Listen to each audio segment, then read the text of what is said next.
পকেটে কি পরিমাণ টাকা থাকলে বা ব্যাংকে কত টাকা থাকলে বা কত টাকার মালিক হলে কোরবানি আবশ্যক। 2 নম্বর লিখেছেন যে কোরবানি একাকী দেওয়া উত্তম নাকি সবাই মিলে একসাথে শরিকানায় কোরবানি দেওয়া উত্তম। 2টি প্রশ্নের উত্তর আমরা এখন জানবো ইনশাআল্লাহ। 1 নম্বর, আল্লাহ রসুল সাল্লাল্লাহু আলাইহি ওয়াসাল্লাম বলছেন, মান দহা সাআতান ওয়ালাম ইদহি ফালা ইয়াকরাবান্না মুসাল্লানা। যে ব্যক্তির সামর্থ্য আছে কোরবানি দেওয়ার, অথচ সে কোরবানি দিল না, সে যেন আমার ঈদগাহের ধারে কাছে না আসে। নাউজুবিল্লাহ। মানে সামর্থ্য থাকা সত্ত্বেও কেউ যদি কোরবানি না দেয়, এখন এটার সামর্থ্য, কোন সামর্থ্যের কথা বলা হয়েছে হাদিসের মধ্যে, এখানে আপনাকে বুঝতে হবে।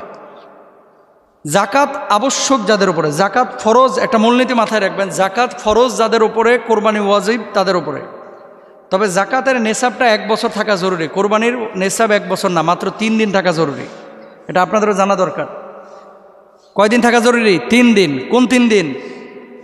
জিলহজ্জের 10 তারিখ, 11 তারিখ এবং 12 তারিখ। এই 3 দিন যদি পরিবারের খরচের বাইরে নেশাব পরিমাণ সম্পদ আপনার কাছে থাকে। নেশাব কি? 52.5 তোলা রৌপ্য, 7.5 ভরি স্বর্ণ। 7.5 ভরি স্বর্ণের মূল্য কত? 7.5 ভরি স্বর্ণের মূল্য এখন প্রায় 7 লক্ষ টাকার মতো। আর রৌপ্যের মূল্য কত? রৌপ্যের মূল্য 52.5 তোলা রৌপ্যের মূল্য 60 থেকে 80 হাজার টাকা। তো ইসলামিক স্কলাররা রৌপ্যের মূল্যটাকে স্ট্যান্ডার্ড ধরতে বলেন। কেন? তাহলে আমলটা সমৃদ্ধ হবে। জাকাতের ক্ষেত্রে রৌপ্যের মূল্যটাকে গ্রহণ করতে বলেন। কেন? যাতে করে গরিব লাভবান হয়। তাহলে আপনার কাছে যদি 60,000 টাকা সমপরিমাণ অতিরিক্ত টাকা থাকে এই 3 দিন, 10, 11, 12, এই 3 দিন যদি এই পরিমাণ টাকা থাকে, তাহলে আপনি কোরবানি দিবেন।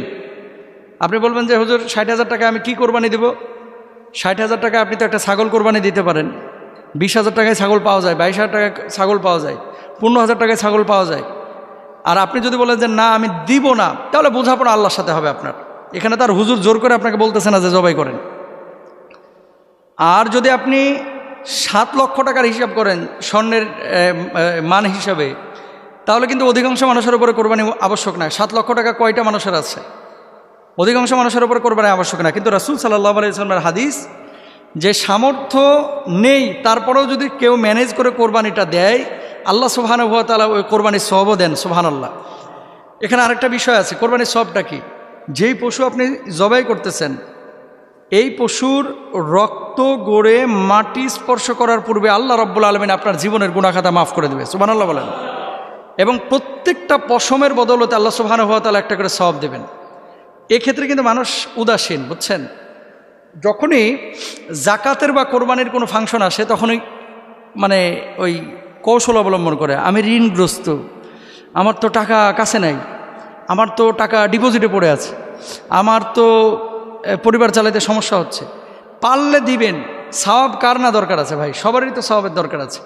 তাহলে আমরা নিসাব জানলাম যে কত টাকা বাংলাদেশি টাকায় থাকলে তার উপরে কোরবানি আবশ্যক। আমরা পাইলাম 60,000 টাকা রৌপ্যের হিসাবে এই পরিমাণ টাকা যদি থাকে কারোর কাছে, তাহলে তার উপরে কোরবানি আবশ্যক। এবার আসেন, শরিকানায় না এককভাবে কোরবানি দেওয়াটা উত্তম? দ্বিতীয় প্রশ্নের উত্তর, শরিকানা কেউ আছে হুজুর, শরিকানায় কেউ আছে সুদখোর, শরিকানায় কেউ আছে হারামখোর, শরিকানায় কেউ আছে ঘুষখোর, শরিকানায় কেউ আছে হালাল হারাম মিশ্রিত অর্থের মালিক।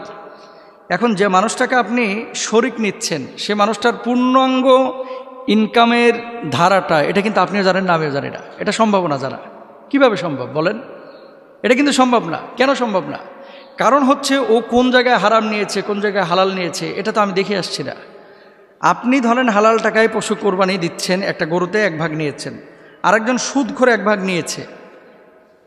মাসালাটা নিয়ে যদিও মতবিরোধ রয়েছে, কিন্তু হানাফি মাযহাবের অধিকাংশ ইসলামিক স্কলাররা একমত যে এক্ষেত্রে এই হারামখোরের কারণে সবার কোরবানিটা প্রশ্নবিদ্ধ হয়ে যাবে। তবে মিশরের কয়েকজন ইসলামিক স্কলার তারা বলতেছেন যে না, যে ব্যক্তি হারাম খেয়েছে শুধু তার কোরবানিটা হবে না, আর যিনি হালাল খেয়েছেন তার কোরবানি হয়ে যাবে, কারণ তিনি তো আর জানেন না। তাহলে সেক্ষেত্রে আপনাদের কাছে আমাদের রিকোয়েস্ট বা পরামর্শ, সেটি হলো, দেখেন গরুই কেন আপনাকে কোরবানি দিতে হবে? গরুই কেন আপনাকে কোরবানি দিতে হবে? গরুর ভাগ এখন মিনিমাম 15,000 টাকার নিচে সাধারণত কোনো গরুর ভাগ নাই, ছোট গরু হলো, আর ম্যাক্সিমামই 25,000, 22,000, 23,000 এরকম।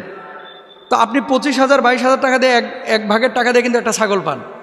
আল্লাহ রাসূল সাল্লাল্লাহু আলাইহি ওয়াসাল্লাম অধিকাংশ সময় তিনি কিন্তু দুম্বা কোরবানি করেছেন, মানে এই যে ছাগল জাতীয় পশু কোরবানি করেছেন।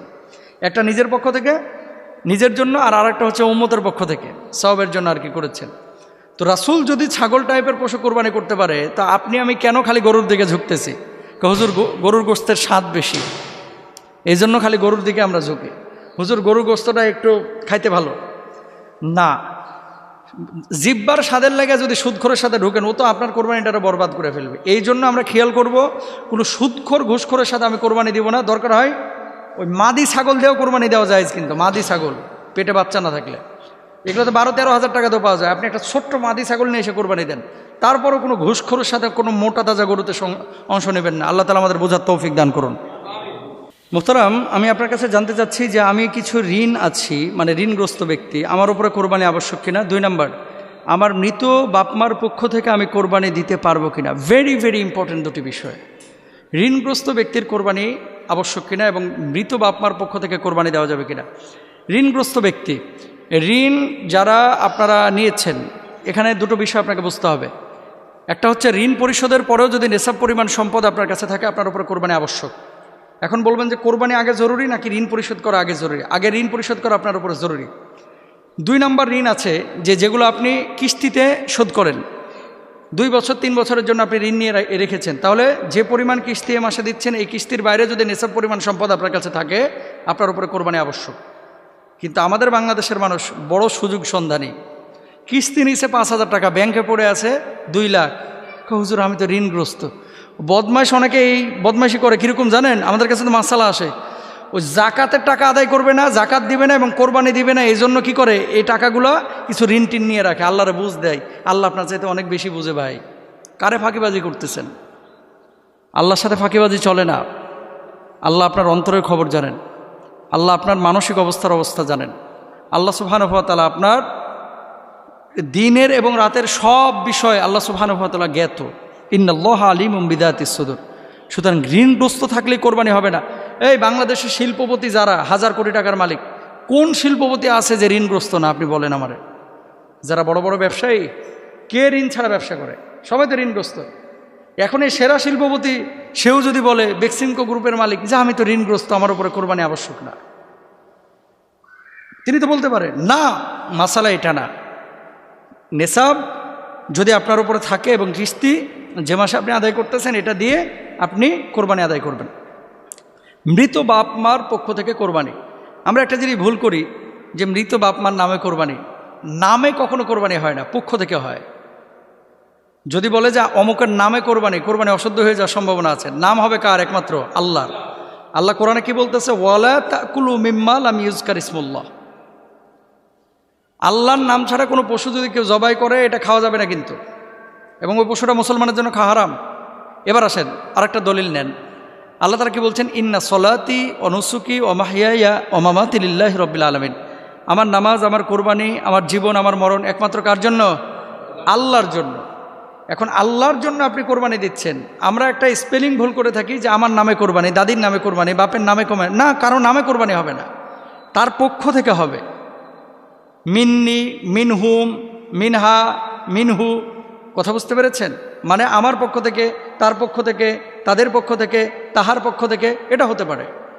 কিন্তু তাহার নামে, তার নামে, তাদের নামে, আমার নামে, স্ত্রীর নামে, বউয়ের নামে, বাচ্চার নামে না। নাম হবে একমাত্র আল্লাহ সুবহানাহু ওয়া তাআলা। মৃত বাপ মা, আল্লাহ রাসূল সাল্লাল্লাহু আলাইহি ওয়াসাল্লাম 2টি কোরবানি দিতেন। কখন আম্মাজান খাদিজাতুল কুবরা রাদিয়াল্লাহু তাআলা আনহার পক্ষ থেকেও দিয়েছেন, সমস্ত উম্মতের পক্ষ থেকে আল্লাহ রাসূল দিয়েছেন। তো সমস্ত উম্মত তো, নবীজির অনেক উম্মত তো মারা গিয়েছে সেই সময়, এখনও তো লাখ লাখ কোটি কোটির উম্মত মারা গিয়েছে। তার মানে সমস্ত জীবিত এবং মৃত উম্মতের পক্ষ থেকে আল্লাহ রাসূল দিয়েছেন সওয়াবের জন্য। তো আমাদের মৃত বাপ মা যাদের কবরে চলে গেছে, আপনার যদি আর্থিক সঙ্গতি থাকে, ধরেন 2টো গরু কিনলেন, অথবা গরুর 2টা ভাগ নিয়েছেন, একটা নিজের জন্য আর একটা আমার মৃত বাপ মার জন্য। নিয়তটা কি? যে আল্লাহ এখান থেকে যে সওয়াবটা দিবেন, আমার মৃত বাপ মার কবরেও এই সওয়াবের একটা অংশ পৌঁছায় দেন। এই নিয়তে যদি আপনি করে থাকেন, তাহলে আপনি কোরবানি করতে পারেন, জায়েজ আছে আপনার জন্য। তবে মরা মানুষের জন্য কোরবানি না, কিন্তু মরা মানুষের সওয়াবের জন্য কোরবানি আপনি দিতে পারেন। কোরবানি হচ্ছে জীবিত মানুষের জন্য। সেকেন্ড আরেকটি বিষয় আপনাকে বলি, আপনার বাপ মারা যাচ্ছিল, ঠিক ওই মুহূর্তে বলেছে, বাজান আমার জন্য একটা কোরবানি দিস, ওসিয়ত করে গিয়েছে। আপনার মা ওসিয়ত করে গেছে, ভেরি ভেরি ইম্পর্টেন্ট একটা বিষয়, এটা আমরা অনেকেই জানি না। বাপ অথবা মা ওসিয়ত করে গেছে যে আমার ছেলে তো অঢেল টাকা আমি রেখে গেলাম ছেলের জন্য, প্রতি বছর আমাদের পক্ষ থেকে অবশ্যই একটা কোরবানি দিবে আমাদের ইন্তেকালের পরে, এটা আপনার জন্য ওয়াজিব।